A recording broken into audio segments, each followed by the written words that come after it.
Salve, salve, turma! Salve, salve, família! Fialhão na área. Muito bem-vindos para o episódio 850. Cara, olha isso. Olha que moral incrível que a gente tem. A gente começou há 4 anos atrás. Acredito que hoje...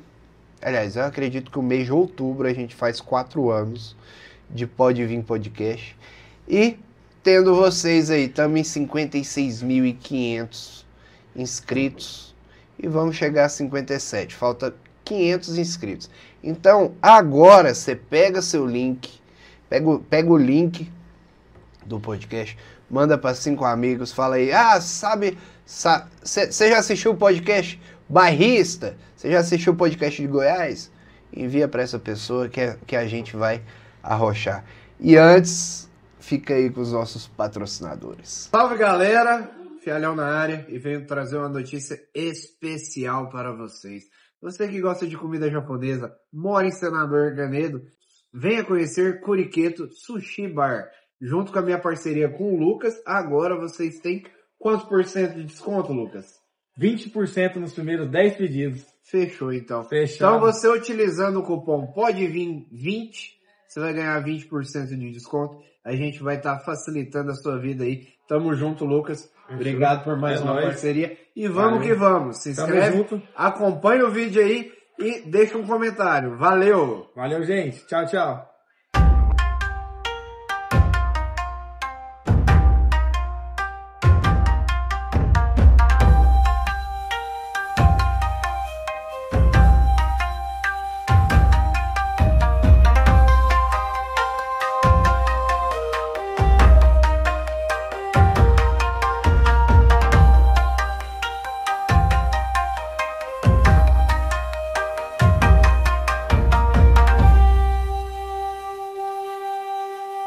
Galera, voltamos e hoje estou aqui com Vanderlei Filho. Vander, né? Para os mais íntimos. Deve ser a terceira vez que eu te vejo. Mas já sou íntimo. Então, cara, eu preciso começar com uma pergunta de praxe, né? Você nasceu em Senador Canedo ou você nasceu em outro lugar e veio para Senador Canedo? Fala, galera, beleza?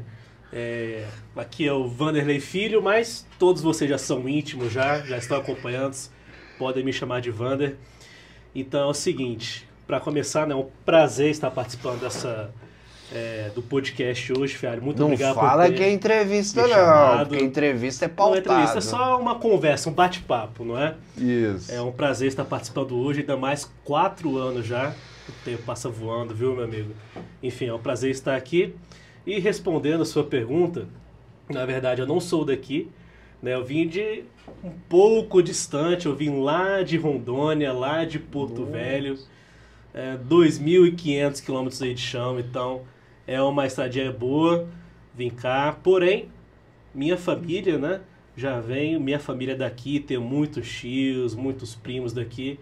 Então, desde muito pequeno, eu já acompanhando já o crescimento do Senador Canedo, já venho aqui, morava, né, minhas tias moram aqui, dormia, passava um mês, passava uma semana, desde pequeno, 2 vezes por ano.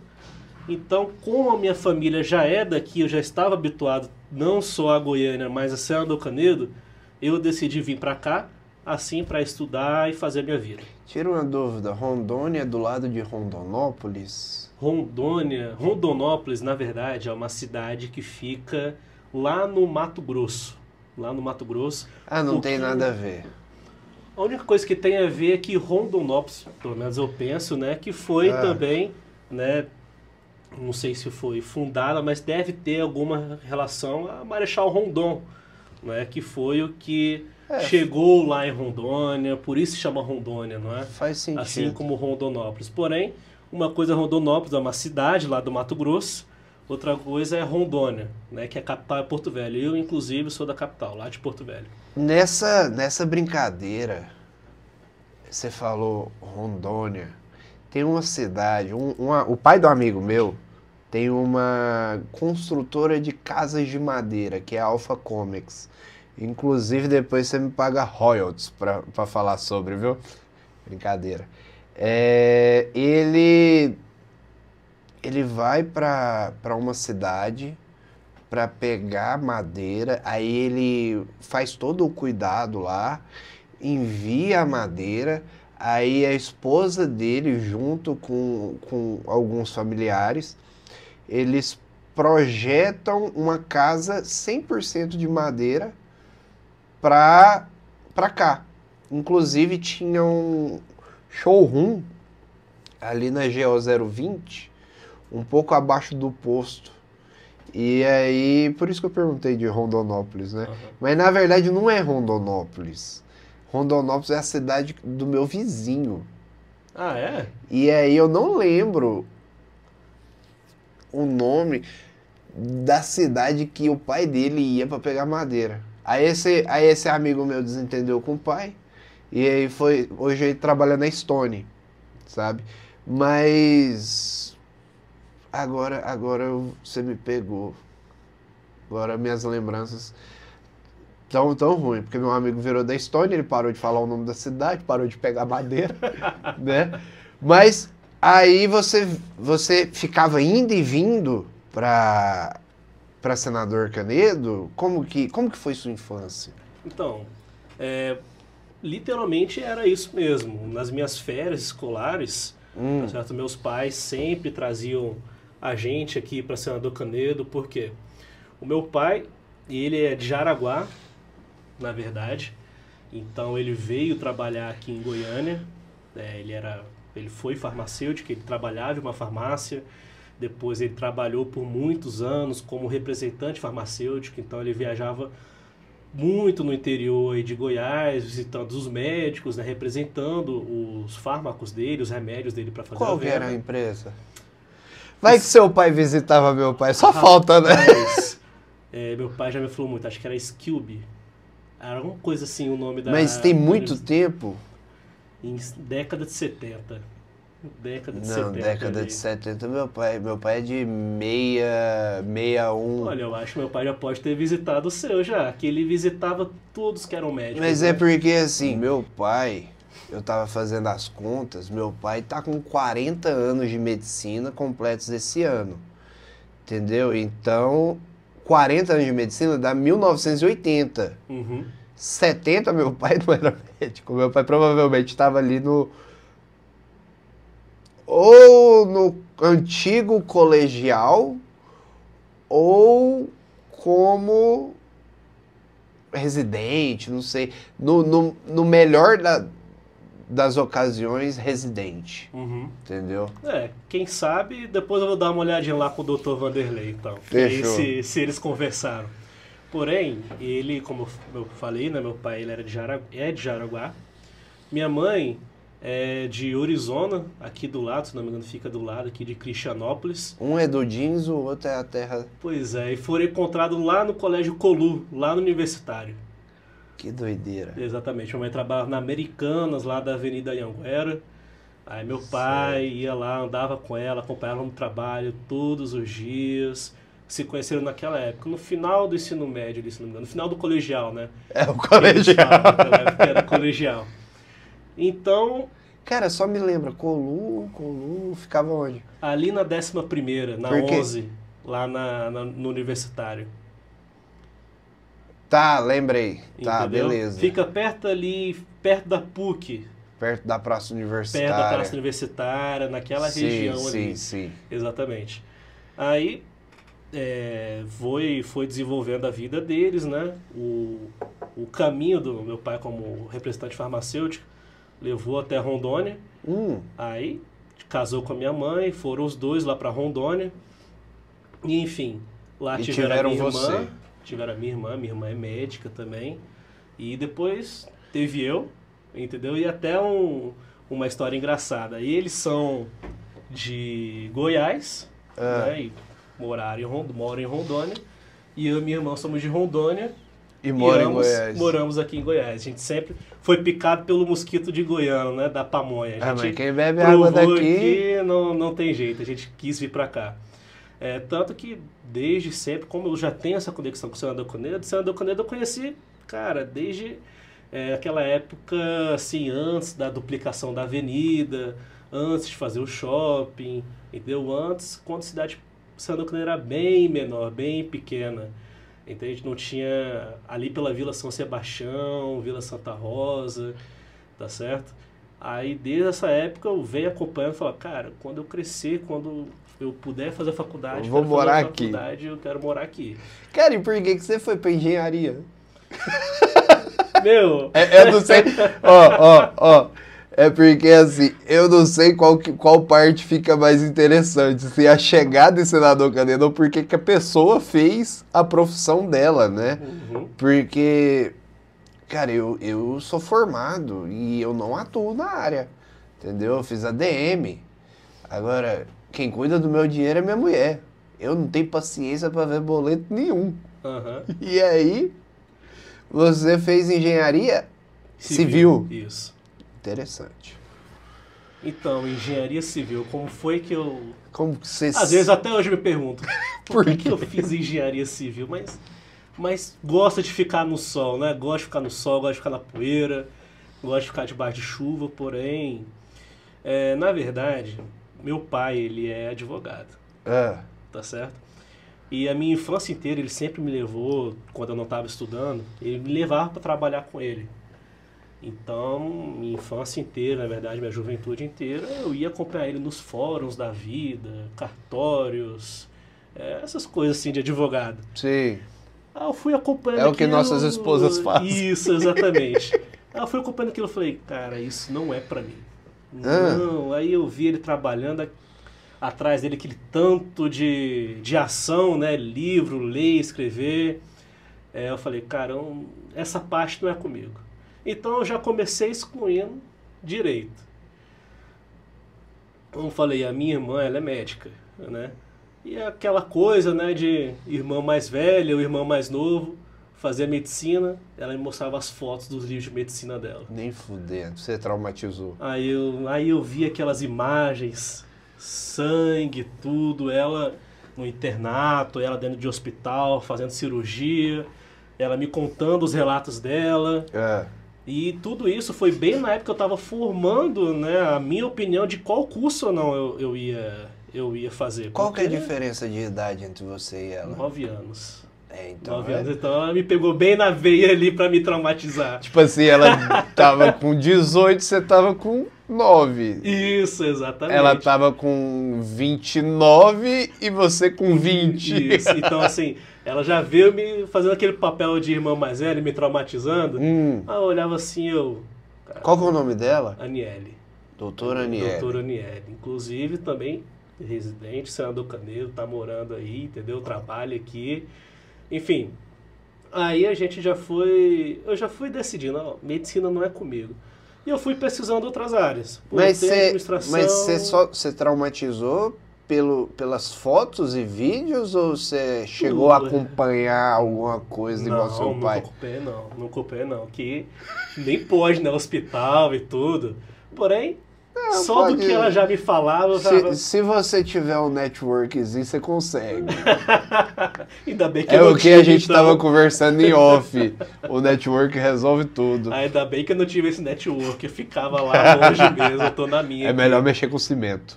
Nossa senhora, muito melhor. Não grita. Aí eu fui lá, olha, quer saber, eu sempre tive uma empatia com números, com partes exatas, então eu já sabia que eu tinha que mexer alguma coisa em relação a isso. Fui pesquisando, cheguei no final do ensino médio e falei, olha só, decidi, quero fazer engenharia civil mesmo, tá certo? Eu acho que é o que fica mais próximo, assim, dos meus objetivos. Mas porque, você não tinha ninguém de referência. olha, como engenheiro civil, não. Como engenheiro civil, não. Porém, o meu tio, ele o meu tio, Zé Abrão, ele é mestre de obras, tá certo? Então... Ganha mais que a família inteira junto. Isso, exatamente. Então, eu já fui acompanhando. Teve uma época que ele foi lá para Porto Velho para ajudar na construção de um hotel que a gente tem lá. E eu fui lá para dentro da construção com ele, tá certo? Passei umas semanas lá com ele, assim, trabalhando mesmo, com ajudante e tudo. e aquilo já foi me vendo, pegando um pouco como é que é uma rotina de uma obra, tá certo? Até betoneira, fazer massa, forma para janela, tudo isso. Então eu já vou te meter numa polêmica. Ah, Porque é o seguinte, a internet, é bom que esse vídeo vai percorrer o mundo, né? Porque a internet brasileira, ela fala que construção de casa é tijolo, cimento, para fazer a parede, vigas, né? E etc. A internet americana, ela é de outra forma. Pega madeira, enfia uma espuma e essa espuma retém calor e não sei o quê. Qual que é a sua opinião sobre construções americanas e acredito eu que pelo andar da carruagem o Brasil não daria certo por ser muito quente, mas eu quero ouvir a opinião de um especialista, porque o que tá dando de... O algoritmo, ele tá me entregando alguns acontecimentos que acontecem na Austrália e na Flórida.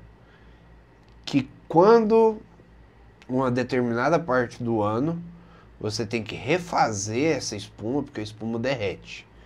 E aí tem um negócio lá que você enfia essa espuma dentro de um cano, e aí você sobe a casa um pouquinho, para que essa casa ela não tome uma multa lá.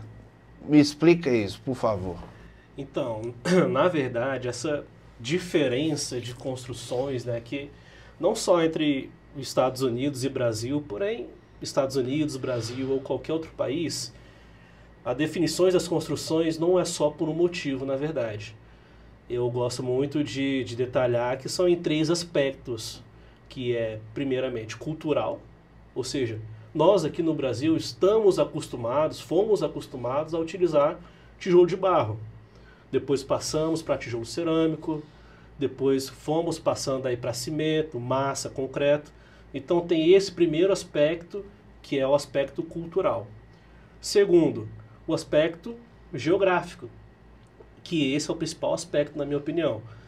Aqui, a nossa terra, a gente tem muito, digamos assim, tem muita matéria-prima para que a gente consiga fazer obras de tijolo cerâmico, blocos de concreto e o próprio concreto. Então isso torna com que as nossas obras nesse estilo sejam mais baratas. Os ratos de internet, a galerinha do teclado nervoso, fala que é porque é mais barato. Certo. Na minha opinião, é mais barato você pegar madeira e espuma do que tijolo e cimento. Tô errado, tô certo? Olha, nem sempre, nem sempre. Nem sempre, porque não é só madeira e espuma, na verdade, né? Tem tudo que envolve, porque lá eles se utilizam muito de chapa compensada, também vem a madeira, também vem espuma, claro, vem a drywall, que são placas de gesso. Junto com esse drywall vem a estrutura de alumínio, então pode fazer estrutura de alumínio ou de madeira. Então, quando você pega toda a parte global da obra, vai ser mais caro do que obras feitas aqui no Brasil, feitas de tijolo e cimento, como o pessoal costuma dizer, que na verdade é tijolo, concreto e argamassa, né? Argamassa convencional. Por quê? No Brasil, como a gente tem muita matéria-prima, muito barro, muito matéria-prima para fazer tijolo cerâmico, aqui é muito mais fácil, é muito mais barato que se fosse lá. Lá não tem essa matéria-prima. Lá não tem esse privilégio que nós temos. Tá certo? É por isso que lá se utiliza muito de madeira, de chapa compensada e de até mesmo de drywall. Entendido? E outra também, que é um aspecto muito forte. Mão de obra. No Brasil, a mão de obra, né, os profissionais e os ajudantes, eles já são acostumados a mexer com o tipo convencional de obra. Tijolo, como eu falei, né, blocos de concreto. Então, por exemplo, o nosso mercado, o mercado de construção civil, é um mercado que, digamos assim, é muito resistente a tecnologias novas. Por exemplo, placas de gesso, drywall, são coisas que já que já estão nos Estados Unidos há 50 anos, há 60 anos, há Já é um muitas aspecto décadas. cultural. Já é um aspecto cultural que lá eles já estão acostumados a utilizar. Não só porque é mais barato, mas porque eles já estão acostumados. Ou seja, a mão de obra, quando lá se contrata um profissional, esse profissional ele já sabe utilizar aquele material. Aqui no Brasil foi nos últimos 10 anos, 20 anos que começou a se popularizar mais as placas de gesso, começou a se popularizar mais o uso de EPS. Por exemplo, agora que a gente está utilizando paredes de pré-fabricadas de concreto, agora que a gente está utilizando aí drywall ou então EPS, que são paredes feitas com estrutura de isopor, entendido? O que é melhor, o que é pior? Depende muito de que obra que você quer atingir. Tem para pessoas, alguns projetos, paredes de EPS, que são de isopor, ou paredes de concreto, são melhores que paredes de tijolo. Um engano que as pessoas pensam que, por causa que o tijolo é muito barato, na verdade, elas pensam que o metro quadrado da área construída, que a gente chama, né, vai ser mais barato, porém, nem sempre assim. O que resulta do tijolo? O metro quadrado vai ser o tijolo cerâmico, vai ser o cimento do reboco, vai ser a mão de obra, tá certo? Vai ser o aço para segurar o tijolo e vai ser o ajudante. Nossa. Além de ter o próprio desperdício, que é um aspecto muito importante que a gente está tendo hoje nas nossas obras. Obras hoje responsáveis ambientalmente não necessariamente são mais caras, aqui não são responsáveis. Quando a pessoa, quando o engenheiro, ou até mesmo quando o profissional que está à frente da obra consegue conciliar com condutas e práticas que são pró-meio ambiente, na verdade, pode sim se fazer uma obra mais barata e uma obra mais duradoura do que uma obra convencional. Então isso pega um aspecto muito forte que eu peguei. Cultura.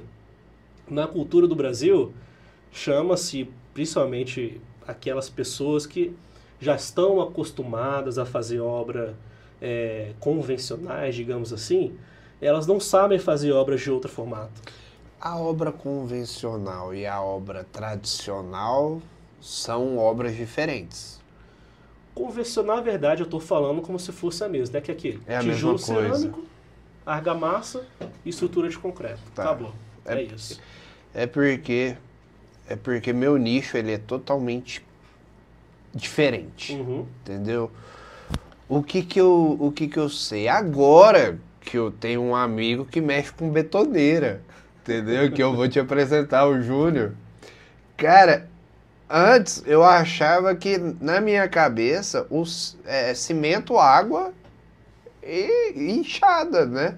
Aí ele falou, não precisa, você coloca o cimento e a água e brita na betoneira e aí fica rodando lá. Eu falo, nossa, muito bom, né? Ainda bem que eu mexo com a internet.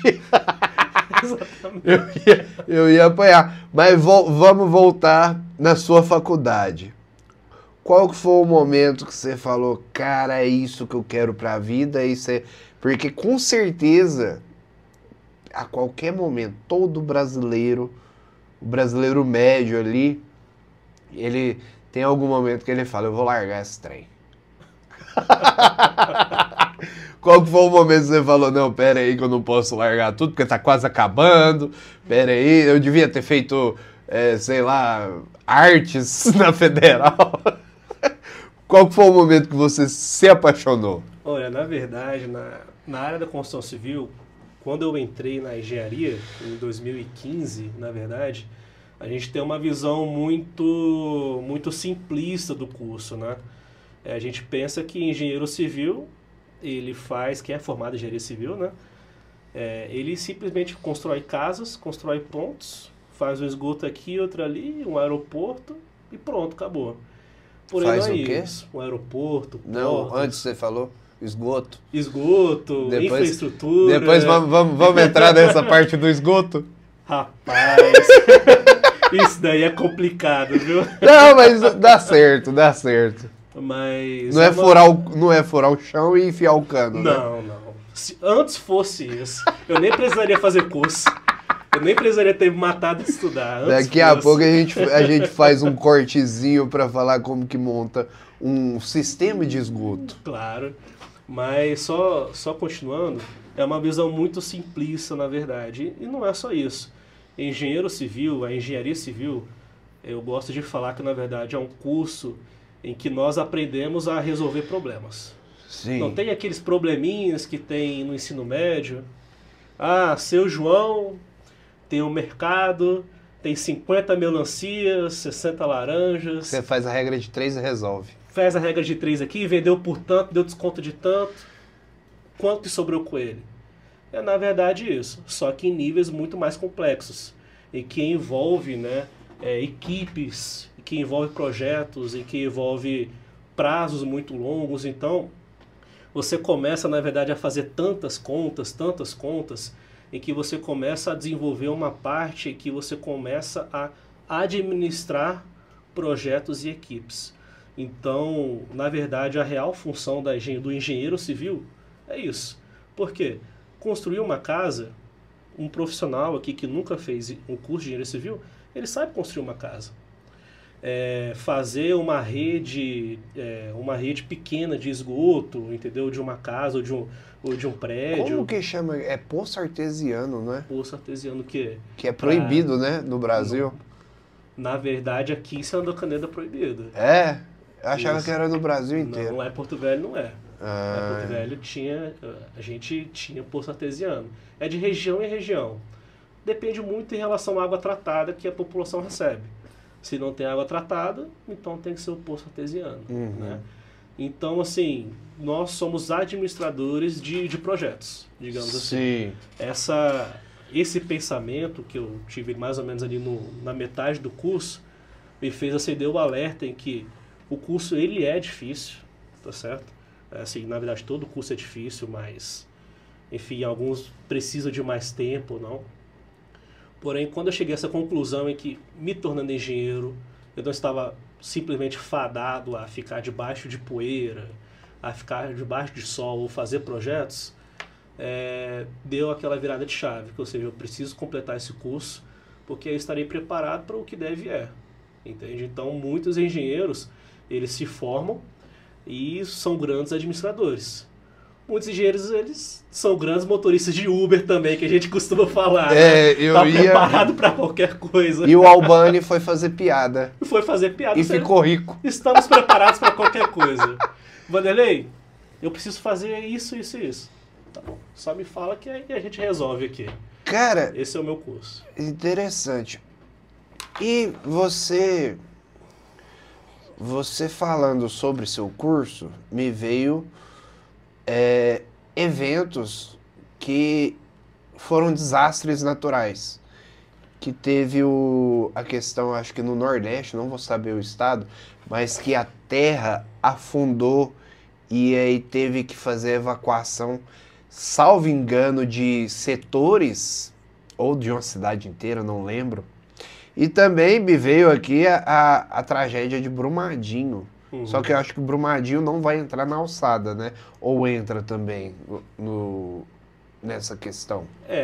Infelizmente, entra assim, qualquer desastre, que, digamos assim, em relação à obra de construção civil, são casos em que a gente estuda, que a gente tem que ser estudado para que eles não se repitam. Nós, engenheiros, né, o pessoal de lá, sempre estudam muito, ninguém faz nada assim querendo uma morte de outra pessoa, claro que não. Porém, chegam em certos limites, tá certo? Então, claro, eu não estava em nenhum desses acidentes, porém, que limites são esses? Limites em que pode ser econômicos. O do Nordeste foi a questão do solo. Isso. Que pré-sal. Não, é por causa... Eu não não consigo lembro entender direito eu sei que caso é esse, lá do Nordeste, porém, se eu não me engano, é de uma mineradora de lá, em que ela estava fazendo uma das operações dela, em que essas operações dela levou a sedimentação, né, a queda do solo naquela região, prejudicando uma cidade inteira, basicamente, não uma parte da cidade. Enfim, prejudicou uma parte da cidade, não, prejudicou a cidade inteira, porque aquelas pessoas, elas têm que ser movidas para alguma região, tá certo? Então, limites ali foram ultrapassados, entende? Eu não sei o que aconteceu, não sei quem foi que tomou essa decisão, porém fica aí sempre como caso de estudo para que isso não aconteça mais. Vamos fazer um vlog depois explicando sobre isso. Vamos, com certeza. Que aí, eu topo. aí eu aproveito e faço a apresentação da base sólida. Opa, estamos aí, estamos Mas juntos. e a questão do... Eu falei Brumadinho. Brumadinho foi aquele... O rompimento da barragem de Brumadinho. Foi rompimento de barragem. Foi um rompimento, enfim. Pelo que eu andei lendo, né, na época, parece que os sensores, eles não tinham sensor funcionando, alguma coisa nesse sentido, não é? Enfim, eles não captaram a movimentação da barragem. Barragens, na verdade, daquele estilo de Brumadinho, elas já estão em desuso no Brasil, entendeu? Aquele formato de barragem. Porque são barragens muito estáveis, claro, porém precisa de um acompanhamento, tá certo? E se algumas, digamos assim, medidas protetivas não forem tomadas, pode acontecer o mais trágico de todos, colapso. Porém, uma coisa eu afirmo, esse colapso, ele não acontece de um dia para o outro, tá certo? Ou seja, tá tudo bem aqui, rompeu, matou centenas de pessoas. Assim como um prédio não cai só por causa de um pilar, ele é rompido, por exemplo. Não cai. Rompeu, caiu no outro dia. Não é, por causa que a engenharia, na verdade, tem muitos fatores de segurança. O cálculo que a gente faz, né, tanto nos materiais como em projetos estruturais, a gente coloca o fator de segurança já prevendo eventuais desvios que aconteçam durante a obra, entendido? E durante a vida útil daquela obra. Entendeu? Então, por exemplo, todos os cálculos que são feitos sempre são majorados. Logo, uma obra ela nunca acontece o desastre de um dia para o outro. Ela já vem dando sinais, já vem apresentando, né, alguns aspectos e que se o engenheiro ou se o responsável técnico não ficar atento àquilo, pode acontecer um colapso. É igual uma queda de avião, né, digamos assim. Uma queda de avião ela não acontece só... o motorista, ó, o piloto, ele desacordou e o avião caiu. Não, o motor direito do avião desligou e o avião caiu. Nunca acontece só por causa disso. São uma cadeia de eventos que vai acontecendo. Aí são os elos da corrente que eles vão se fechando e aí resulta numa queda de avião. É igual obra. São elos da corrente que vão se fechando, é a estrutura, é a obra como foi feita, é o pós-obra, a manutenção da vida útil da obra. Se tudo isso não for feito com atenção, digamos assim, devido, aí pode causar isso. Mas graças a Deus, né, a gente estuda para que nenhum desastre aconteça e raramente, pelo menos aqui na nossa região, né, a gente vê um desastre desse acontecendo. Aconteceu um recente ali em Goiânia, tá certo, lá no setor Bueno, acho que se eu não me engano foi ano passado, em que uma das contenções do subsolo foram rompidas durante a obra. Contenção são as estacas que a gente coloca quando cava para fazer o subsolo 1 e o subsolo 2. Obrigado por explicar. Obrigado, né? Contenção porque não pode só cavar. Imagina, você cava 8 metros de Não é um castelinho de areia. Não é um castelo de areia. 8 metros de profundidade, o que vai acontecer com as construções do lado? Vão ficar a mercê? Não. Faz a contenção, depois cava. Houve algum erro ali de projeto ou de execução durante essa contenção, acabou rompendo, mas aí já foi resolvido. Então são digamos assim, obras que são muito pontuais, né? Todo mundo trabalha, todo nosso... como eu falei, ninguém quer que aconteça um desastre. Desastre acima de problemas financeiros, né, danos financeiros e danos à região, são danos de vida que pode acontecer. Então todo mundo trabalha com a FIP para que tudo fique certo. Sim, a gente está falando, você vai explicando as coisas, eu vou lembrando dos plantões da Rede Globo, sabe? Que os prédios, alguns eram explodidos, os outros eram implodidos.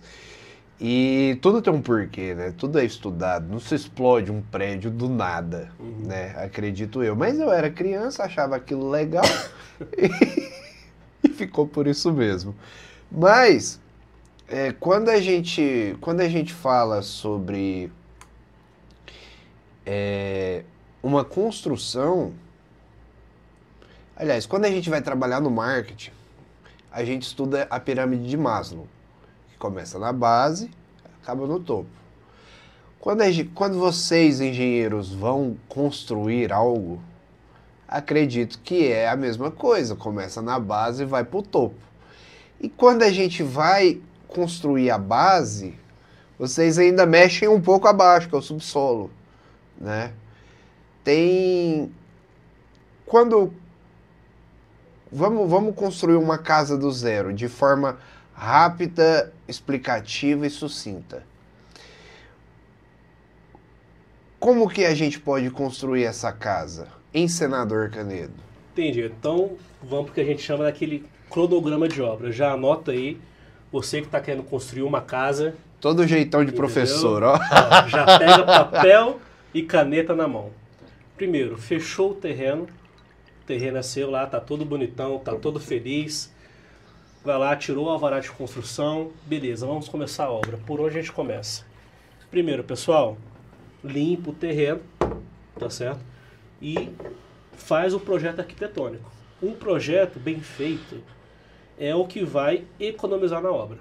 As pessoas, já defendendo aí os meus parceiros arquitetos, as pessoas reclamam muito... Eu nem entrei na treta do arquiteto e engenheiro ainda. Te falar uma coisa, viu? Arquiteto é tranquilo, mas tem alguns que é difícil. Mas graças a Deus são muito pouco. A maioria dos arquitetos que eu conheço conhecem muito de obra, me ajudaram bastante. Tá certo? Tem muitos parceiros arquitetos, mas, enfim, quando se vai fechar um projeto, o mais importante é que seja um projeto muito bem feito. As pessoas reclamam do valor de projeto, porém, o que acontece? As verdadeiras economias de uma obra não é em relação a 2.000, 3.000 a mais que vai custar um projeto. E sim o quanto que aquele projeto vai conseguir maximizar o uso de material de obra e de mão de obra, tá certo? Fizemos o projeto. Beleza, então. Como que a gente vai começar a construir? Pô, já contrata um engenheiro, entendeu? O bom de ser engenheiro é que você pode falar, me contrate, né? Não é igual advogado. Aqui, ó, meu Instagram já vai estar aí, já pode entrar em contato comigo, você que está pensando em construir uma obra. Mas, enfim, já contrata os seus profissionais que você escolheu para sua obra, limpou o terreno. No que limpou o terreno, vamos começar do básico. Esse terreno está nivelado ou não está nivelado? Contrata um topógrafo. O topógrafo ele vai fazer a esquadria da sua obra. Quanto custa um topógrafo? Nossa, agora você me pegou, mas eu acho que vai girar... É que depende muito do tamanho da obra, mas uns 2.000... um terreno padrão. Uns 2 a 3 mil reais. Tá. Uns 2 a 3 mil reais. Nossa, Vanderlei, tá muito caro o topógrafo. Eu já paguei 6 mil reais de projeto. Só nessa tacada já foi 9 mil. Amigo, o topógrafo é que vai garantir que você não está invadindo o terreno de ninguém. Entendido? Ele vai pegar ali pelo robô dele, vai garantir que a sua obra ela está alinhada com a rua, vai garantir que a sua obra esteja no prumo e vai garantir que você não esteja roubando o terreno de ninguém. Porque o que acontece muito aqui em Senador Canedo e em Goiânia também. A pessoa constrói a casa, passa uns 10 anos. Depois o seu vizinho vendeu o terreno dele. O comprador do vizinho começa a falar que a sua obra invadiu o terreno dele. E aí, como é que você resolve? Vai ter que pagar o vizinho. Aqueles 2, 3 mil reais que você deixou de gastar com topógrafo, vai ter que pagar 20 mil reais, 30 mil reais para o outro rapaz. Porque além da documentação que você vai ter que refazer na prefeitura. Então, além do cartório. Além do cartório. Então, o que eu falo, as economias da obra está nessa fase que vem pré-obra, que eu costumo dizer. Certo. Beleza, o topógrafo ele falou, olha só. Vamos pôr 10 mil só para pensar em construir. Só para pensar em construir. Limpou o topógrafo do projeto. Fialho, ó, essa aqui é a esquadria da sua casa, ela começa aqui e vai terminar aqui. É só começar a sua obra. Não, e os gastos com prefeitura? Rapaz, prefeitura... Mas tem o registro do cartório, tem que fazer o alvará de Não, porque construção. eu tô perguntando porque meu pai realizou o sonho da vida dele. Comprar uma casa nos Jardins. Uhum. Ficou feliz, tal, tinha dado tudo certo. E aí ele foi e comprou a porra de um pinheiro. Ah, E aí, no quintal, tinha a piscina e tinha o Santo Pinheiro. Porque ele falou, vou ter netos, o pinheiro a gente enfeita de árvore de Natal, fica todo mundo feliz. Deu a primeira chuva, o pinheiro quebrou. Repõe pinheiro. Nessa reposição de pinheiro, a prefeitura de Goiânia descobriu. E 13 mil no rabo do meu pai. eita, rapaz. Por quê? Porque ele aumentou o tamanho do pinheiro e a prefeitura, através de satélite, não sei o que, descobriu e isso aconteceu. Uhum. Entendeu? Aí meu pai falou que se for do Natal. Não acredita em Papai Noel mesmo. Arranca o pinheiro, cimenta esse trem e tá tudo certo. Aí eu te pergunto, aí você falou eu perguntei da prefeitura por conta disso. Aham. E a prefeitura? Olha, querendo ou não, Fialho, essa parte aí também do arquiteto, do engenheiro, vai te auxiliar em questão dessa prefeitura. Que não é a prefeitura, digamos assim, é as secretarias, né? Por exemplo, aqui é a CEPLAN, que a gente tinha o alvará de construção, tiramos o uso de solo, além de fazer todo o registro em cartório, demonstrar que aquele terreno é seu. São taxas caras? São taxas caras. Tem como fugir? Não tem como fugir, infelizmente. Tem que fazer as coisas na legalidade, tá certo? Porém, bons profissionais antes, quando você vai começar a obra, vai te evitar esse tipo de dor de cabeça. Porque eles já te passam todo o gasto que você vai ter, além da obra, também em questão da burocracia, né? Documentação, quando vai ser necessário para você retirar. Por exemplo, alvará de construção tem que ser antes da construção, logicamente. Uso do solo também, registro do terreno, tudo isso, para que você não contenha nenhum risco. Assim como você termina de construir, você já tira o habite para você estar regularizado, para pagar o seu IPTU, porque, amigo, não tem jeito. 1 ano você escapa, 2 anos você escapa. 1 hora a prefeitura vai te pegar. Então, já regulariza tudo certinho. Esse equipamento para pessoas que não entendem dessa questão de obra, um bom profissional já te ajuda nisso também. E, por exemplo, a gente não faz só o projeto ou só o planejamento. Volto a dizer, projetos bem feitos e bom profissional te acompanhando no início vai te evitar muita dor de cabeça durante a sua obra e apoia a sua obra. Mas enfim, aí só continuando em questão da obra, beleza, limpei, tô com os projetos tudo prontos. Topógrafo pago, todo mundo feliz. Vamos começar. Beleza, já contratei todo mundo. Por onde a gente começa? Gente, vamos começar de baixo para cima. Coisa básica. Aterrei o terreno, deixei ele niveladinho, que é o que o topógrafo também vai te dizer, qual vai ser o nível que você tem que deixar. Vamos começar com a fundação. Como é que você faz a fundação? Aquele projeto arquitetônico em que você retirou, você vai consultar o engenheiro e ele já vai fazer todo o projeto estrutural da sua casa. Esse projeto estrutural ele vai conter também toda a fundação da sua obra, como a parte estrutural, para garantir que você nunca tenha dor de cabeça ao longo de toda a vida útil da sua obra, da sua construção, do seu projeto. Ah, Vanderlei, mas eu conheço aquele rapaz que faz casas há 50 anos e nunca deu problema. Aí que tá. Nós, engenheiros, nós fizemos curso, não é para que um dia possa dar problema. E você também não quer substituir ninguém, né? Eu não quero substituir Tem ninguém. lugar para todo mundo. Ninguém, exatamente. Só que a sombra é para poucos. Eu vou precisar daquele profissional para me ajudar, tá certo? Porém, eu estou aqui para te garantir em que você pode ficar despreocupado. Eu não estou passando por achismo ou por empirismo, de acordo com a história. É por coisa mesmo, papel e caneta, cálculo, em que eu estou dando a certeza para você, em que você pode ficar despreocupado com aquela casa. Fez a fundação, fez a estrutura, começou a fazer a parte de vedação externa, digamos assim, né, que nada mais é que o tijolo, levantar o tijolo, fez a parte da vedação.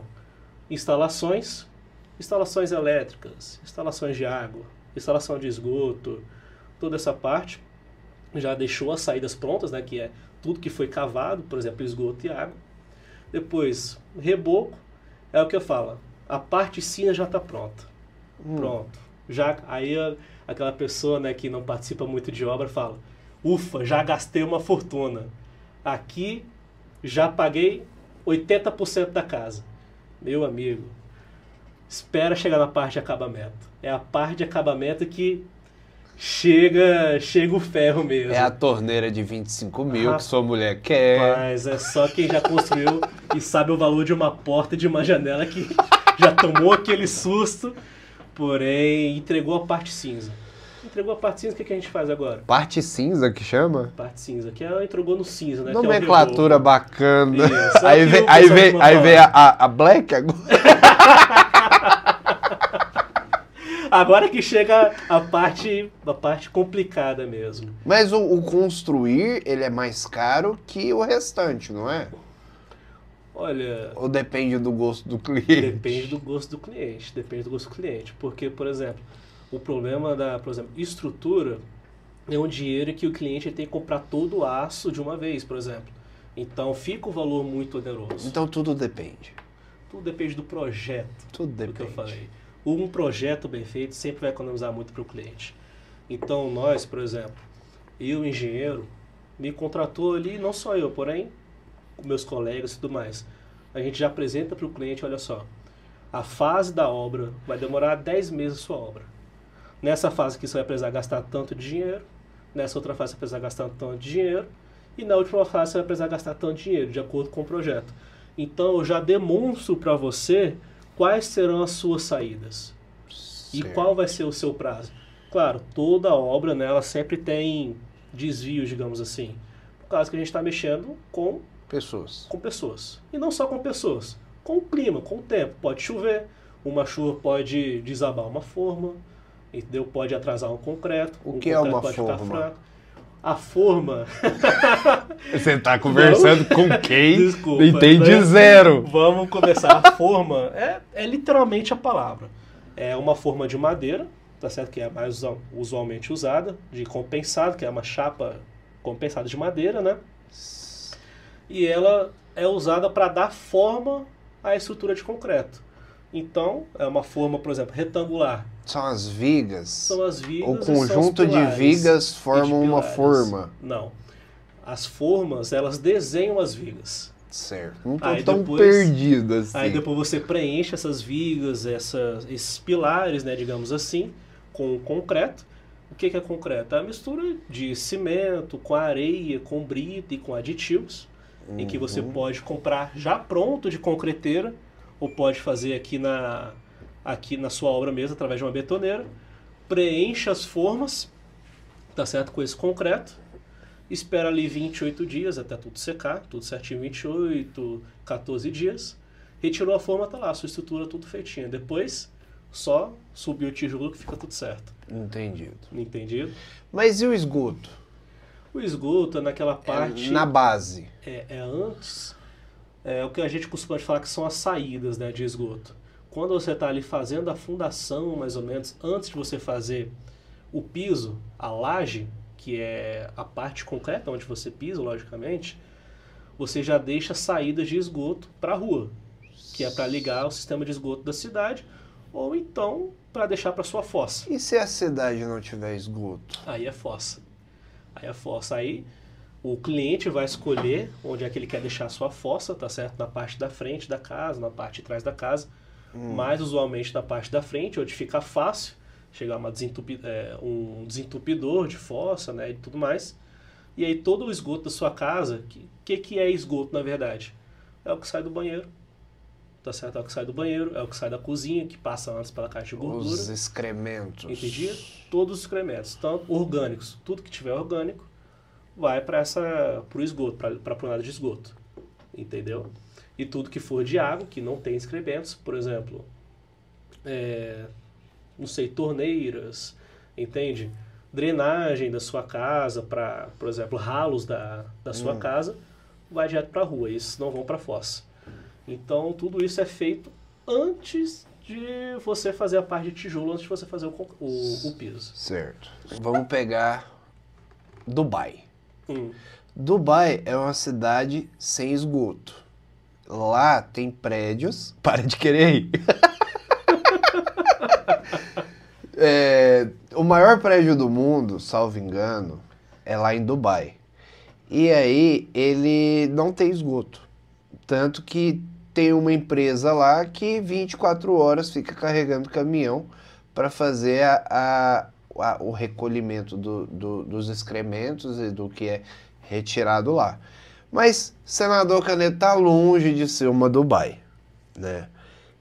E aí muita gente fala, é uma cidade sem esgoto. Não sei o quê. Tem que quebrar a cidade inteira para colocar o esgoto. Salvo engano, são 6 ou 7% da cidade, em todo o seu território, que tem esgoto.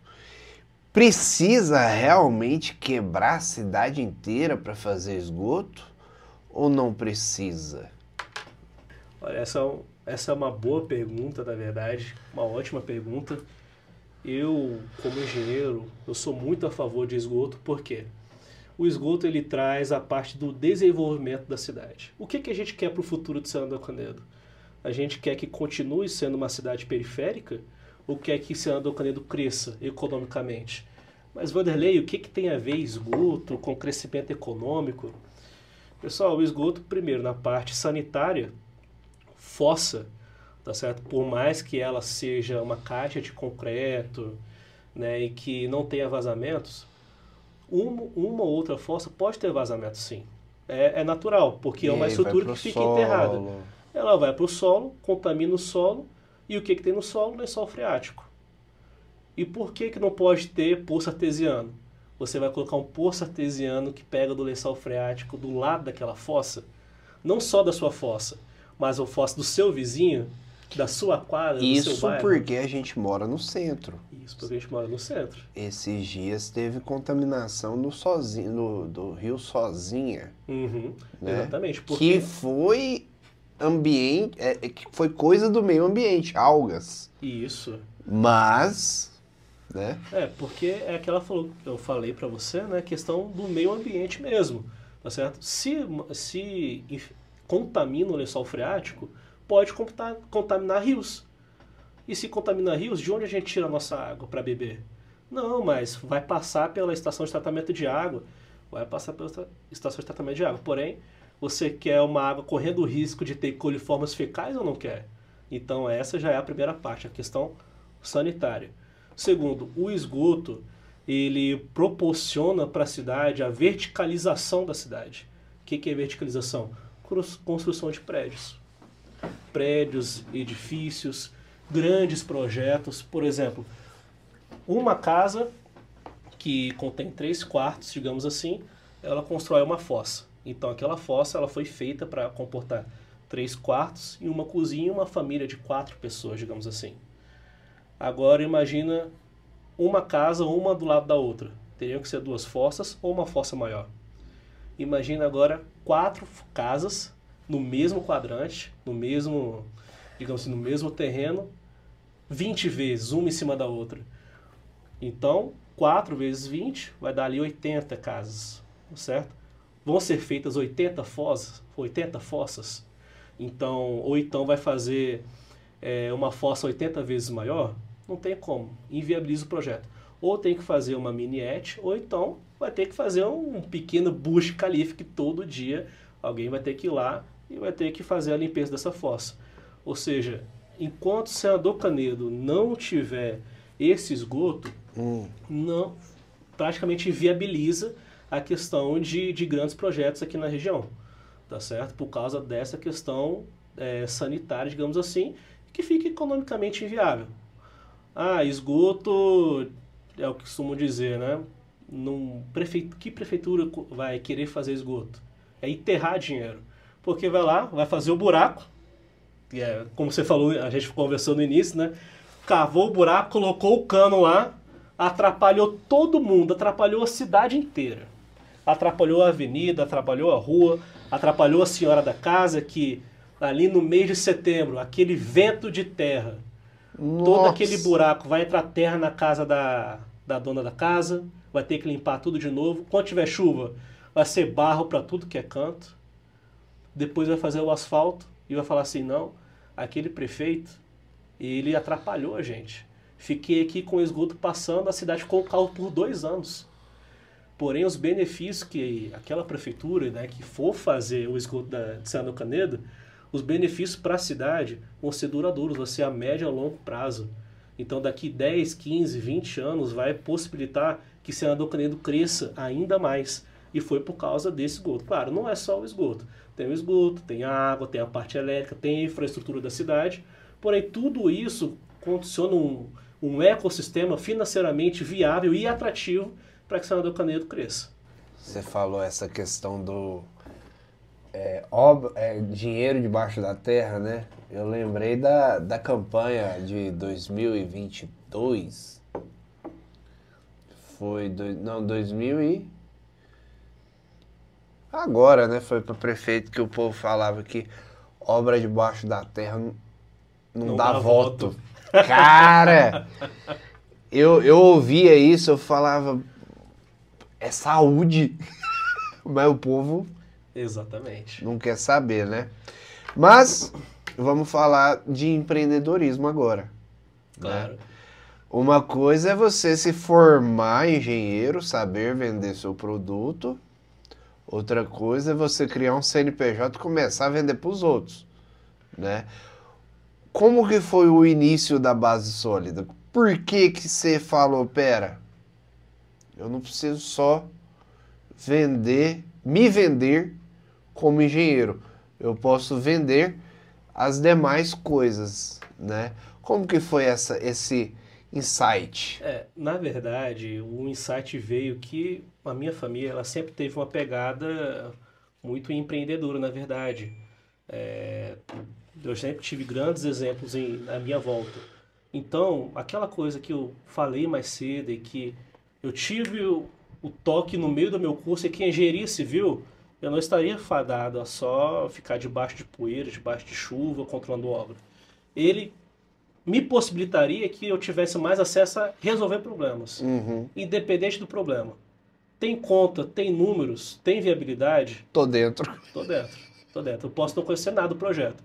Eu não sabia nada de vendas, eu não sabia nada de marketing, mas a gente vai aprendendo, vai fazendo tudo isso. Como começou? No final do meu curso, tá aquela parte já que você trabalha igual um maluco, estuda mais maluco ainda, porque já está quase chegando no mercado de trabalho. Eu trabalhava muito, eu trabalhava ali nas casas, nos jardins aqui em volta, ali nos jardins, enfim, os primeiros daqui da região, tá certo? Um amigo meu, o Arthur, eu estava trabalhando em outra corporadora, em que eu já trabalhava na parte de planejamento e orçamento de obras, tá certo? O início da minha carreira foi estagiário em um edifício lá na Praça do Sol, tá certo? Uma construtora me deu essa oportunidade, o meu mestre lá, abraço divino, me ensinou muita coisa de obra, me ensinou em questão de equipes, gestão de equipes, o meu engenheiro também, a minha chefe, a Tainara, que era minha chefe direta, ela me ensinou muita coisa, esse pessoal me ensinou muita coisa. Depois passei 2 anos, mais ou menos, em questão de planejamento no escritório. Eu fazia uma obra ou outra para ajudar a incorporadora, né? Porém, o foco mesmo era o escritório, para aprender essa questão mais de planejamento, né? Digamos assim. Depois eu falei, cara, eu tô cansado de ficar atrás dessa cadeira, atrás dessa mesa aqui. Quero voltar para a obra. Ô, Wander, chega aqui, a gente está começando um novo projeto aqui no Jardim. Você topa? Topa, me manda o currículo aí pro engenheiro para ele me contratar. Eu não era formado ainda. Me contrataram, cheguei lá, o engenheiro, né, o João, ele falou assim, fez uma entrevista rápida, não, você quer trabalhar mesmo? Não, quero, tô dentro. Não, então, já pode começar amanhã já. Eita, rapaz, então vamos embora. Aí começou, só que o início ali era muito árduo, mas era muito gratificante. Eu gostava muito de trabalhar lá. Assim, trabalhava sábado, trabalhava domingo, trabalhava até 11 da noite, até meia-noite. Então foi uma fase em que a conciliação entre a faculdade e a obra ficou muito difícil, porém era o que eu queria. Eu gostava muito, eu aprendi muito, passei muitos meses lá, tá certo? Só que durante essa pegada aconteceu, infelizmente, uma tragédia familiar, né? Naquela época, minha mãe morreu em 2021, entende? Depois de alguns meses. E eu, basicamente, por causa dessa correria toda, eu não pude me dedicar muito tempo com ela, entendeu? E eu, repetindo, né, meus pais moram lá em Rondônia, eu vim aqui para Goiânia, a gente já estava alguns anos afastado já, e eu sempre ficava falando, não, quando meus pais vierem para cá, eu quero passar mais tempo com eles, quero aproveitar eles, quero sair, quero mostrar minha vida como adulto agora, que eu saí de lá como um adolescente praticamente. Eu não sabia nem Aqui, depositar dinheiro na boca do caixa. aqui você não é mais menininho. E É, você eu queria queria. provar isso. Não é nem provar, eu queria que eles fizessem parte, Não, é porque eu, realmente. eu, eu eu quero provar Entendeu? ainda, sabe? Com 33 anos. Não é normal. A gente assume as coisas, né? E fala, não, a gente dá conta, vamos lá. Mas eu queria assim que eles participassem mesmo, que eu tava aqui. Claro, tem minha irmã, né? Tem tudo, mas pai e mãe é insubstituível. Sim. Então ela passou uns meses aqui, ela tá fazendo um tratamento no coração. E durante esses meses eu tava trabalhando demais, estudando demais. Como eu falei, sábado, domingo, feriado, até meia-noite, até 11 horas da noite. Enfim, depois desse tempo, ela infelizmente ela veio a falecer depois de uns meses, né? E isso, na verdade, me fez pensar muito do que carreira é essa que eu quero seguir. Lá o pessoal dos Jardins, eles já tinham me oferecido uma promoção, eu fiquei muito feliz com essa promoção, porque como eu falei, era um trabalho árduo, mas eu gostava daquilo que eu estava fazendo, eu estava aprendendo demais. Porém, vendo a minha família naquela situação, né, você começa a pensar duas vezes, espera, vamos frear aqui, você já tem uma certa idade que a gente tem que começar a pensar o que que é do futuro. Passei, me demiti, né, lá do meu emprego. Nossa, a galera deve ter ficado sem entender nada, Foi né? porque foi muito de uma hora para outra, muito de uma hora para outra e é aquela coisa, parou de 100 a 0, né? Eu estava trabalhando a 1000 lá, aconteceu a tragédia, Te baqueou. olha pessoal, vou parar aqui e tudo mais, vou cuidar da minha família. Aí eu fui lá para Rondônia, fiquei com meu pai, né? Acho que eu fiquei questão de 2 meses e nesses 2 meses a gente começa a planejar o que que a gente vai fazer do futuro, o que que a gente quer. Eu estava no final do meu curso já, então já estava na hora. Quero ser engenheiro, eu quero construir casas, eu quero abrir alguma coisa para mim. Então você começa a planejar, não, eu quero abrir alguma coisa, eu quero dar esse tiro, Hum. entende? Esse é o momento, vamos começar a fazer o planejamento e tudo mais. Então, como eu falei, eu já tinha aquela experiência de obra, eu já tinha experiência de planejamento, tinha experiência de suprimentos. Suprimentos, o que é que eu fazia? Negociava com o fornecedor, tá certo? Eu aprendi muito em questão de negociação naquela época, aprendi muito em questão de saber preço, porém eu estava do outro lado. Eu não era vendedor, eu era comprador. Então ali eu entendi como que uma construtora funciona no ato da compra. Como que uma construtora, como uma incorporadora, como um engenheiro funciona quando ele espera algo de algum fornecedor. Então eu comecei a pensar, olha só, eu quero, quem sabe, ir para essa parte comercial. Eu quero vender, eu gosto de conversar, eu gosto de trocar ideia, eu gosto de negociar. O que que eu sei? Nada, não sei nada. Eu sei comprar, tá certo? Eu sei negociar. Vender eu não sei ainda, então vamos aprender. Aí, na época, até a ideia era montar uma questão de material de construção, alguma distribuidora, por conta de que eu negociava com essas distribuidoras, né, quando eu era estagiário lá na construtora que eu estava participando. Então eu queria inverter o papel, queria ser o fornecedor. Porém, depois de alguns meses, discutimos isso com a minha família, né, e tudo mais. Depois de alguns meses nessa discussão, o que que a gente vai fazer? O que que eu vou fazer quando eu voltar para Goiânia? Eu estou em Rondônia, uma hora eu vou ter que voltar. O que que eu vou fazer quando eu voltar para lá? Enquanto estava lá, o pessoal dos Jardins, empreiteiros, Vanderlei, vem trabalhar comigo e tal, não sei o quê. Eu não, quando eu voltar para aí, eu tô resolvendo minha vida. Quando eu voltar para aí, eu vou ver. Um tio meu, chamado tio Mauro, né, o Mauro, ele é um dos representantes de tintas, um antigo representante de tintas daqui da região de Goiânia, em que vende muita tinta, muita tinta. Então eu comecei a conversar com ele, né, com o filho dele, com o Mauro Júnior, e ele foi começando a dar uns toques de quem já tem experiência no mercado, que é a parte mais importante. Não tem que estudar, tem que estudar, tem que trabalhar, tem que trabalhar. Porém, contato, experiências de quem já está no ramo, de quem já é mais velho no ramo, e isso é essencial. Eu era muito novo. Eu não tenho tempo de esperar para ficar 50 anos para saber de alguma coisa. Então, o que que a gente faz? A gente pega o atalho, que é o atalho conversar com quem já sabe. E, calado, cabeça baixa, escuta e aprende. É assim que funciona, tá certo? Para pessoas assim que estão começando. Tem que escutar.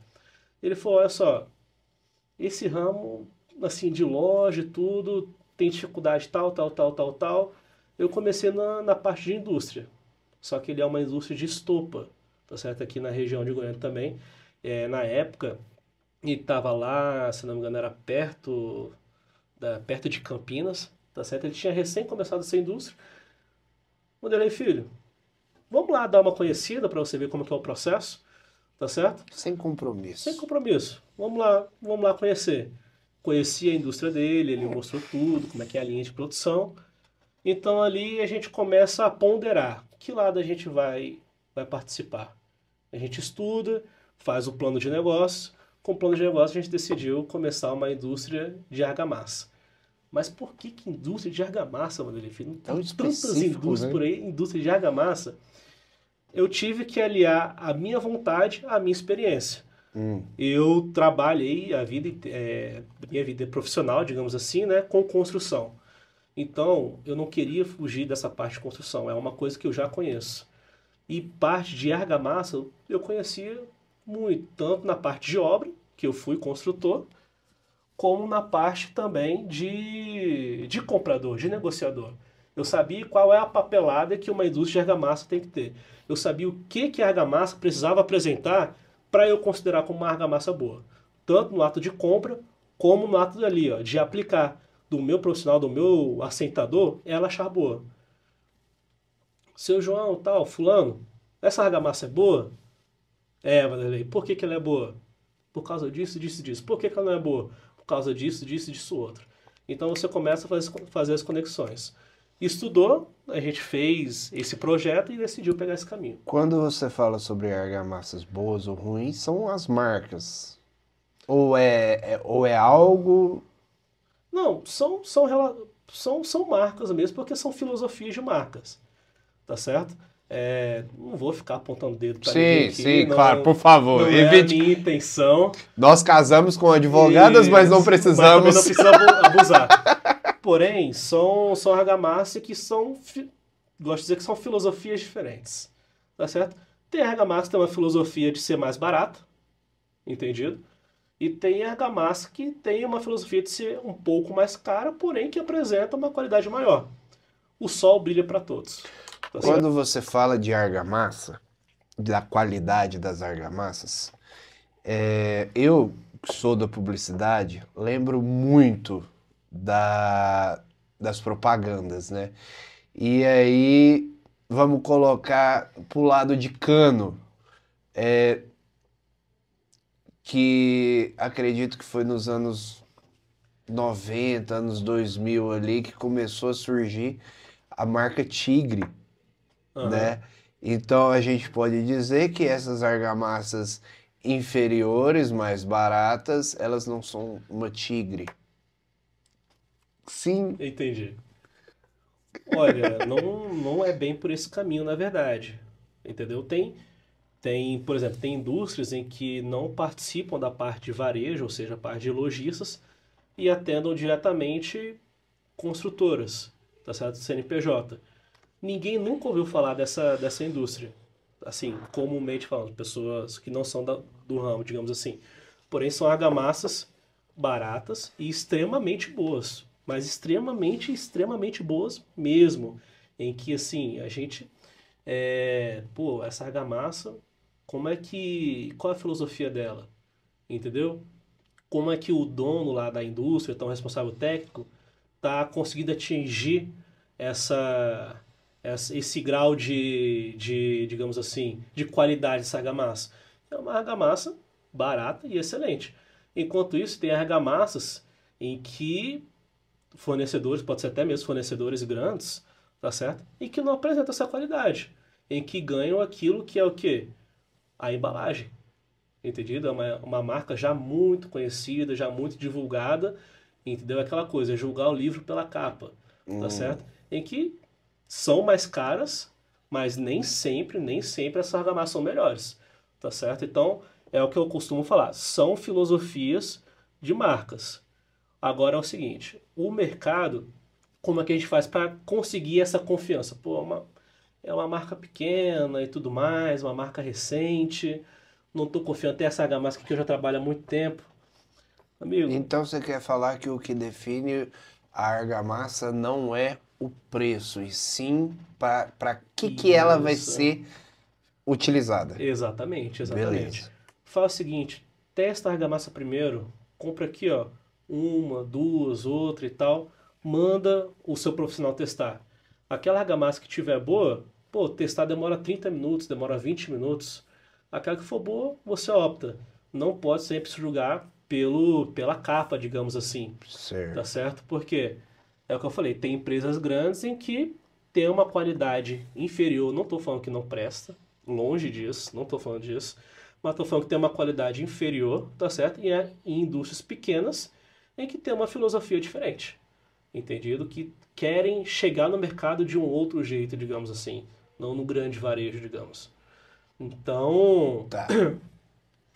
Isso já muda muito o que eu tô pensando aqui sobre publicidade. Todas são bem-vindas, cada um tem sua utilidade, mas nem todas são para. Algumas são para varejo e as outras são para atacado. pode-se dizer que sim, entendeu? Claro, tem marcas que vendem toneladas por mês tanto para o mercado como toneladas por mês tanto para a construtora. Então é o que eu digo, varia muito de marca para marca, tem muitas marcas na região. Então eu sempre falo, né, para os meus clientes, olha, vamos fazer um teste. Esse teste ele é rápido, é 20, 30 minutos, só para ver ali se a argamassa realmente se lhe satisfaz, se você gosta de utilizar ela. Escolheu, pronto, acabou, você utiliza ela. Por quê? O pessoal, eles costumam muito. Lembra que eu falei de economias erradas da obra? Lembra? Então, digamos assim, um piso, ele custa. Você compra um piso que custa R$ 80 o metro quadrado. R$ 80 o metro quadrado. A argamassa, digamos assim, uma AC3, vamos pegar ali uma média de mercado, tá certo? Ela vai custar mais ou menos, digamos assim, uns R$ 5 o metro quadrado, R$ 4 o metro quadrado. E muitas vezes R$ 4 de metro quadrado, R$ 5 de metro quadrado, pode estragar os R$ 60, os R$ 80. Se não for uma argamassa de qualidade, digamos assim. Então, é aquela coisa, são economias em que essa argamassa X, ela é 50 centavos mais barata. Essa argamassa Y, ela é R$ 1 mais cara. Por causa de R$ 1 a cada 3 metros quadrados, que é o que rende um saco de argamassa, tá certo? Você pode colocar a perder um piso inteiro, uma pedra inteira. Eu não sei se é porque meu avô, antes, meu avô ele era comerciante. Uhum. Então, eu fui criado por. Eu sou neto de comerciante e filho de comerciante. Porque, querendo ou não, meu pai vende saúde. Uhum. E eu sou daqueles que, tipo assim, se quem paga 30 paga 50. Quem paga 50 paga 70. Quem paga 70 paga 100. Mas quem paga 100 pode não pagar 200. Uhum. Entendeu? Então o negócio é o seguinte, igual eu fiz o combinado com você. Entendeu? Dá pra fazer R$ 20, vou jogar valores irrisórios. Dá para fazer R$ 20 de tráfego pago ou dá para fazer R$ 30 de tráfego pago. O alcance vai ser o dobro. Então, quem paga 20, paga 30. Uhum. Mas quem paga 30 pode não pagar 200. Pode não pagar 1.000, pode não pagar 2.000. Entendeu? Na minha opinião, porque eu não conheço o mercado, na minha opinião, existe a possibilidade de você conhecer o cliente, existe a possibilidade de você apenas jogar o preço e falar, tá aqui. Acredito eu que pela nossa conversa, esse é o diferencial da sua empresa para a empresa X. Por quê? Porque você constrói o relacionamento. Uhum. Tô errado, tô certo? É o que eu costumo falar, né? É o que eu sinto falta hoje, porque precisa criar relacionamento. Você não vai me vender argamassa, você vai me vender sua amizade. Isso. E na hora que eu precisar, caiu, eu preciso de alguma coisa. Vanderlei. É o que a minha mulher, minha esposa, né, ela costuma falar. Nossa, fala de argamassa de eventos contigo que você é um tagarela, não para. Se deixar, você falar por 2 horas. É, mas as duas estão lá conversando de direito, exatamente, né? Eu falo mesmo, porque são duas coisas aliadas aqui. Eu tive um aprendizado muito, muito importante. E isso foi na faculdade. Eu não tinha nada a ver com questão profissional, tá certo? Era na faculdade, na atlética, entendeu? Nossa. Mexer com festa, essas coisas, venda de ingresso, venda de bebida, e me passaram um aprendizado muito grande, assim, que falaram, Vanderlei, olha, a gente não pode nem cobrar de menos, também não pode nem cobrar de mais. Você tem que cobrar o justo, você tem que cobrar o certo. Porque às vezes você pode perder uma negociação ou outra, porém, sempre vai voltar para você o certo, sempre vai voltar para você o justo. Uma hora ou outra volta. Então, durante todos esses anos, é até engraçado falar isso, né? Não só questão de venda, mas tudo que, pelo menos eu penso isso, tudo que você faz na sua vida, que você faz o justo, cobra o justo, ou então age o justo, ou fala o justo, uma hora para você... Cumpre o justo. Ou compra... Não cumpre. Ou cumpre o justo, exatamente, volta para você. Volta para você em forma de amizade, volta para você em forma de um compromisso, de um contrato, ou volta para você de algum livramento. Volta para você de algum fornecedor ou cliente que te daria problema, tá certo? E, pô, acabou não dando certo, mas um outro rapaz ali que fez essa negociação acabou dando problema pro fabricante, tá certo? Então, eu costumo dizer muito isso, eu sou muito justo nas minhas negociações. E outra coisa também, cada negociação é uma negociação. Eu não posso só falar o preço para você. Eu tenho que falar para você o valor da minha argamassa. Eu tenho que falar para você o valor da minha marca. E o que é o valor da minha argamassa? Os 2 dígitos que estão ali na conta, os 3 dígitos que vai ser a sua conta? Não é. O valor da minha argamassa é o quê? Eu passei 2 anos estudando para essa argamassa. Eu passei ali, ó, visitei vários pedreiros, vários profissionais, vários acetadores, vários construtores, ó, durante muitos meses, durante anos para fazer o desenvolvimento dessa argamassa. Pensando que, seguindo essa filosofia de fazer uma argamassa justa com preço justo. Uma qualidade boa com preço justo. Essa é a filosofia da base sólida. Se compra argamassa pelo metro quadrado ou por saco?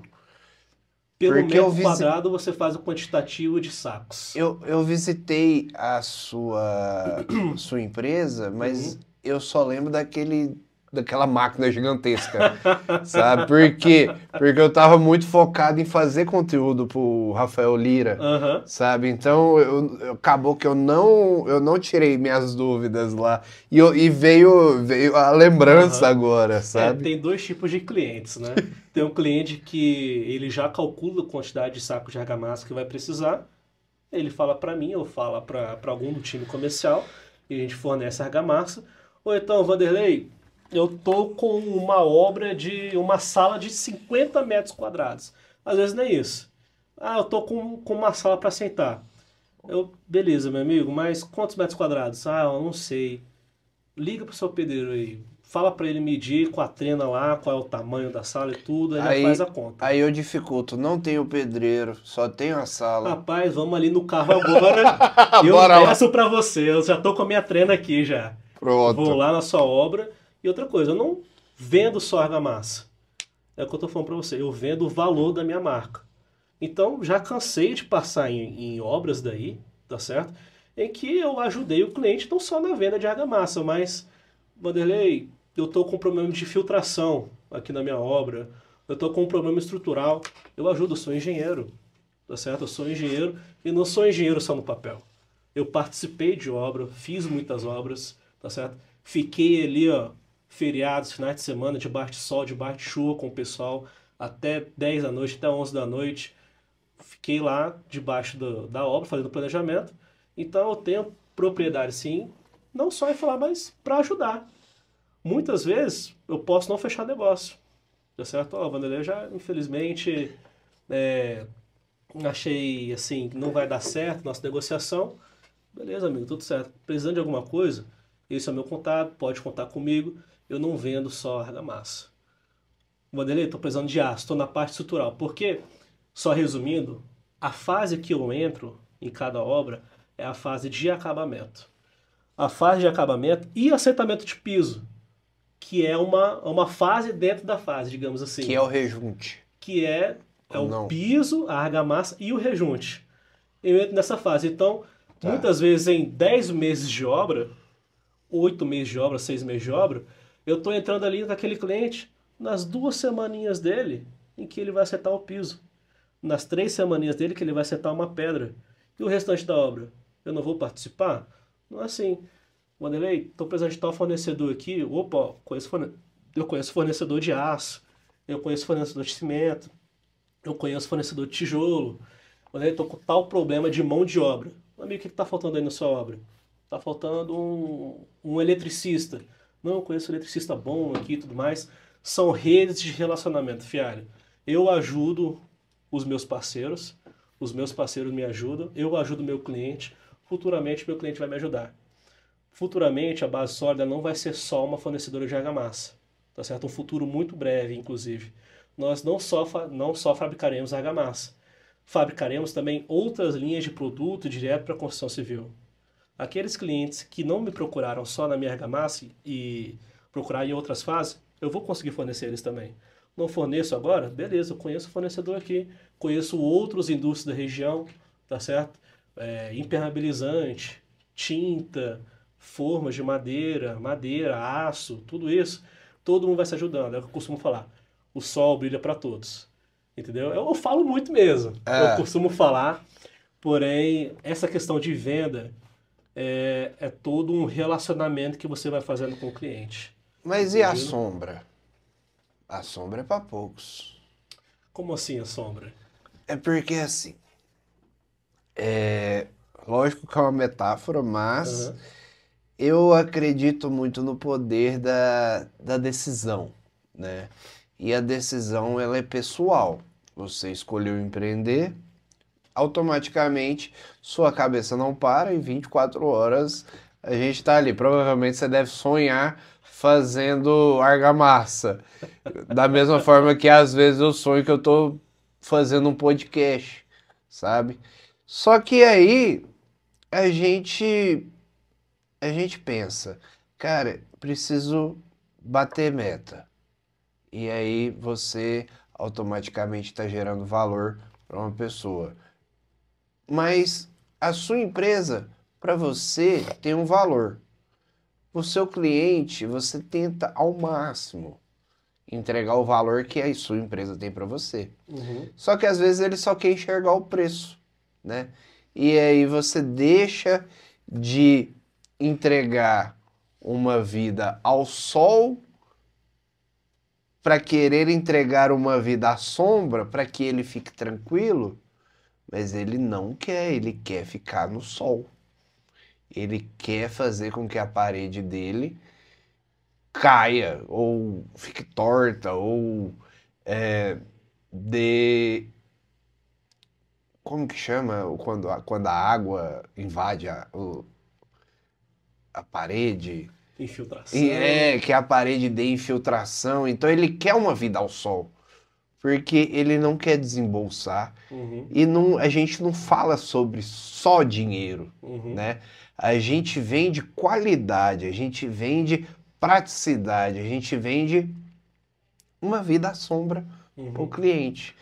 E o cliente, às vezes, ele é teimoso, né? E o trabalho... Tem até uma frase que meu avô falava, que o trabalho... Não vou lembrar, não vou. Mas e quando ele não quer? E ele continua com você, perturbando ali, ó. Essa situação é muito mais comum do que se imagina. Na verdade, é rotineira na vida do comerciante. Tá certo? Tudo que a gente falou até aqui, valores da argamassa, como que a gente desenvolveu ela, os ideais das argamassas, tá certo? Tudo isso é da questão filosófica para cá. Agora tem a questão filosófica e tem a questão mercadológica. Entendido? Agora, beleza, vamos sentar aqui, vamos analisar as planilhas, vamos analisar a situação, a saúde da empresa. Entendido? Como é que a gente vai agir em situação em situação? Fialho, tudo depende muito da estratégia mercadológica de cada marca. Tá certo? O que você está priorizando hoje? Você está priorizando crescimento de mercado? Você está priorizando aumento do seu lucro? A última linha da sua planilha, o lucro líquido, você quer que fique mais verde ou você quer que fique vermelho? Ninguém quer que fique vermelho. Mas muitas vezes o crescimento mercadológico exige que fique vermelho. Tá certo? Isso são aspectos em que cada empreendedor vai decidir naquele momento o que ele quer para a marca dele. Quer crescer, quer lucrar, quer expandir, quer desenvolver, quer continuar um pouco menor, mas lucrando mais.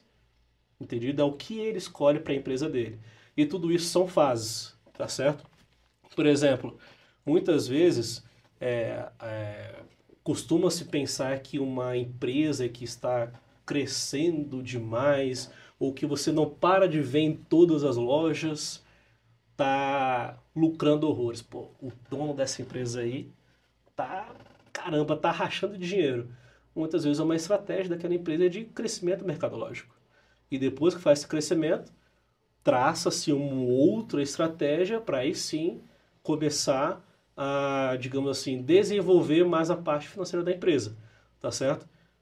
Como é que você trata então cada cliente? Aquele cliente, o cliente ali que tá negócio difícil ali e deu duro na negociação, não aceita não aceita 5 centavos, quer 5 centavos de desconto, porém aqueles 5 centavos, 10 centavos é o que delimita entre vai ter uma negociação boa ou uma negociação ruim. Então... Lembrando que é a empresa que tem que ser rica, né? E exatamente. Não o empresário. Exatamente. É a empresa que tem que se desenvolver. Nós, empresários, nós não podemos pensar, pelo menos eu penso assim, a gente não pode pensar simplesmente o que vai entrar no bolso, no nosso bolso. Claro, tem que levar em consideração assim, eu não vou ser hipócrita que... você não vai passar fome, não vou passar fome para trabalhar, também não é assim. Porém, e a durabilidade da empresa? A durabilidade da marca? A base sólida, por exemplo, que eu fundei. Aquele trabalho todo que a gente teve lá no início. Eu quero que, se um dia, né, eu começar a me afastar um pouco das operações, entende? Hipoteticamente, ela vai morrer? Não pode morrer, ela tem que durar. Então, tudo isso são estratégias de duração e permanência da marca dentro do mercado. Tá certo? Então, só repetindo, voltando, né, aquele cliente que é muito difícil a negociação, não aceita que aquele preço que você está julgando como o mínimo que você pode ser negociado. Aí que está o olho do dono, na verdade. Ou então o olho daquele que é um bom diretor comercial. O que vai agregar de valor àquela venda? O que que vai me trazer aquela venda? Uma coisa é só eu dar desconto, pronto, acabou. Outra coisa é saber, pô, esse cliente ele realmente ele é muito importante. Esse cliente ele vai me trazer outros clientes. Esse cliente aqui eu posso estar perdendo alguns centavos aqui da minha argamassa, alguns reais da minha argamassa. Porém, por aquele cliente eu consigo atingir outros em que eu vou conseguir fazer o crescimento da minha marca. Então, é o que eu estou falando, não é só preço, são valores, é pensamento através de cada negociação. Cada negociação é uma negociação. Eu posso ceder também, claro. Porém, eu não estou nesse jogo sozinho, correto? Eu cedo um pouco, o meu comprador cede um pouco, a gente chega ali num denominador comum, no final todo mundo sai ganhando um pouco, todo mundo sai perdendo um pouco, porém o importante é que a parceria foi fechada. E uma parceria que seja justa para os dois lados, que é o que eu falei para você. Não pode ser muito barato, não pode ser muito caro. Se o cliente está pedindo muito para baixo, olha, amigo, infelizmente não vai dar certo, não vou conseguir te atender, fica para um próximo projeto. E o ROI? Rapaz, negociação por negociação. É o que eu tô falando pra você. Tudo tem que estar na cabeça. Todos os números têm que estar na cabeça. Quando eu agora, Vanderlei, vendedor, saio pra rua, eu não posso ter só o preço dos meus produtos na minha cabeça. Eu tenho que ter o preço e eu tenho que ter a projeção das minhas planilhas financeiras na minha cabeça. Eu tenho que saber fazer a conta ali na hora do ato, na hora da negociação, para atingir uma negociação que seja justa, não só para ele, mas para mim também. Eu tive muito trabalho para fazer aquele produto, tive muito trabalho para treinar a minha equipe, toda a minha equipe teve muito trabalho para fabricar aquela argamassa, em que é um trabalho muito árduo, eu tenho que respeitar esse trabalho também, e eu ali na ponta da lança, eu não represento só a mim, eu represento toda a minha equipe que está atrás de mim, tá certo? Então tem que pensar em tudo isso, tem que ser alguma coisa justa. Não deu certo a negociação? Beleza, vamos partir para uma próxima. A gente está numa fase que a gente precisa escoar, Vanderlei, ó. A gente tem que escoar, não tem jeito, a gente tem que... O dinheiro tem que entrar no caixa. Então, a gente parte para essa negociação também, para esse planejamento. Tá na hora do... Como que chama?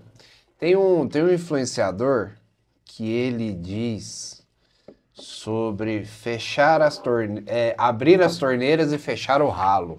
Isso. Né? Então tá na hora de fazer o lucro acontecer. E quando você faz o lucro acontecer, automaticamente as coisas começam a dar certo, né? Mas eu tô pensando aqui porque as ideias vão, as ideias vêm. E aí eu fico pensando, porque você não vende só argamassa, entendeu? Você vende o sucesso de uma obra completa. E você não vende só o sucesso da obra completa, você vende uma família feliz. Então, não é só comprar a ideia, não é só comprar a ideia, não é só pegar o produto por X, produzir e vender por 3x. Você pode-se dizer que você vende a ideia da família quali, sabe? Uhum. A família perfeita. Porque quando a pessoa ela compra uma casa, ela não está pensando nos problemas, ela está pensando nas qualidades. Uhum. Então, o seu produto final é o cliente feliz. Então, se tornou um pouco mais fácil de vender você. Exatamente. Né? Exatamente. Porque todo o processo finaliza no cliente feliz, na esposa não reclamando, Uhum. no filho batendo o dedinho na quina e a quina não saindo, Uhum. né? Porque aí o pai tem que gastar com o hospital e para arrumar aquele canto, Sim. né? Só que aí existe o pulo do gato. que é o filho vai precisar de um cachorro e o cachorro vai roer o canto da... Mas isso é um problema para os próximos capítulos, né? E para a gente poder estar finalizando, eu sempre tenho minhas 3 perguntas finais, que sempre arrocha todo mundo. Não sei se você assistiu um podcast até o final, mas preciso fazer. Primeira pergunta. Vanderlei, imagina que você tem o poder de ressuscitar uma pessoa para tomar 1 hora de cafezinho com essa pessoa. Quem você ressuscitaria, por que essa pessoa e o que você conversaria com ela? Pela minha história, né? Que, na verdade, foi o motivo de todo o desenvolvimento da marca, né? Do meu caminho como profissional. É claro, eu ressuscitaria minha mãe, né? Isso não tem nem questionamento. Porque, enfim, é uma conversa, falar como é que tá a vida, tudo isso. Imagina, naquela época eu já queria que meus pais viessem para cá, né? Para eu poder aproveitar, fazer participar mais da vida e tudo mais. Imagine agora, né? Infelizmente, a gente não tem o poder de ressuscitar ninguém. Porém, eu lembro de uma coisa muito importante em que a gente não, quando a gente pensa em uma pessoa, e que me ajudou muito nessa época, quando a gente pensa numa pessoa e tudo mais, a gente não pode sentir tristeza. Não pode sentir tristeza por causa que aquela pessoa nos deixou. Tem que sentir saudade. E a saudade são os momentos felizes, né? É o que ela nos passou, os momentos que a gente passou. Então, eu tenho uma saudade, assim, lembranças muito felizes. Então, seria com certeza minha mãe. E seria uma longa 1 hora aqui com ela, contando tudo o que aconteceu, todo o desenvolvimento, como que a família tá, não só eu, tudo. Mas eu tenho certeza que ela queria muito feliz. Isso é bom. Segunda pergunta. Ah. Imagina que o Vanderlei hoje... Deu emocionado aí. É normal. Imagina que o Vanderlei hoje... Aliás, imagina que o Vanderlei de daqui a 1 ano tá assistindo esse podcast aqui. Uhum. O que você tem para falar hoje pro seu eu do futuro de daqui a 1 ano? Olhando para a câmera. Os novos problemas. Os novos problemas que eu vou enfrentar. Como assim, Vanderlei? Problemas todo mundo tem. Como assim problemas? Dificuldades no trabalho, dificuldades na rotina, tudo. Porém, o que a gente não pode ter é os mesmos problemas ano que vem, os problemas que a gente tem hoje. Por exemplo, os meus problemas desse ano são os problemas diferentes que eu tive ano passado. Os que eu tive ano passado são problemas diferentes que eu tive no ano retrasado. Ou seja, eu sempre vou solucionando. Eu sou engenheiro civil, eu sou um solucionador de problemas. Então, quando falasse dos problemas de lá, eu saberia, não, ou seja, eu resolvi os que eu tenho hoje. Aqueles que parecem muito difíceis, aqueles que você pensa, cara, mas como é que eu vou sair dessa situação? Como é que eu vou resolver isso? Eu terei resolvido e terei arranjado novos problemas na minha cabeça. Isso quer dizer que eu estou sempre desenvolvendo como pessoa, como profissional, como engenheiro, como, enfim, como uma pessoa, como um ser mesmo. Sim. Novos problemas sempre. Sempre girando, sempre rotacionando. E a terceira pergunta é uma pergunta para o público.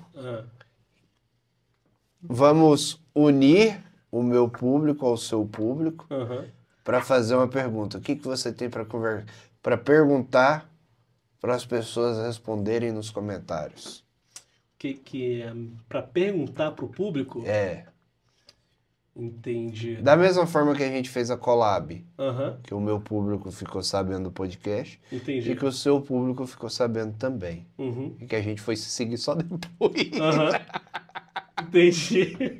O que você tem para perguntar, tanto para o meu público falar da dor dele e o seu público falar das soluções que você... Entendi. É o seguinte. E vamos viralizar.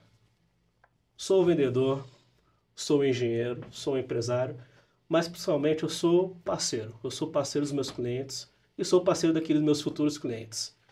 Qual é a sua dúvida hoje que você não começou a construir?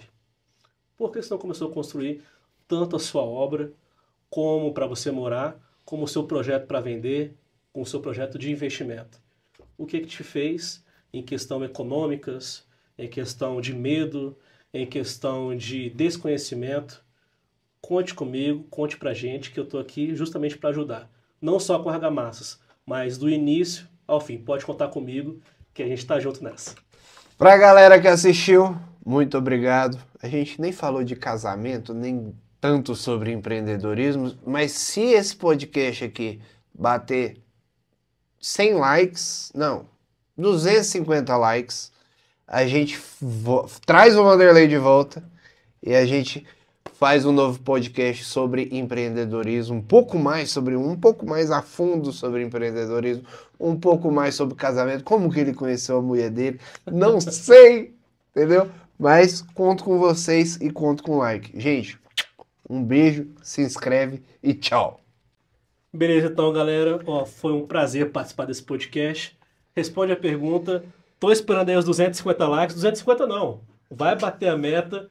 Vamos dobrar a meta. Vamos dobrar a meta. Com certeza. E estarei aqui de volta com vocês para responder quaisquer perguntas que vocês tenham. Conte comigo, tá certo? Até a próxima.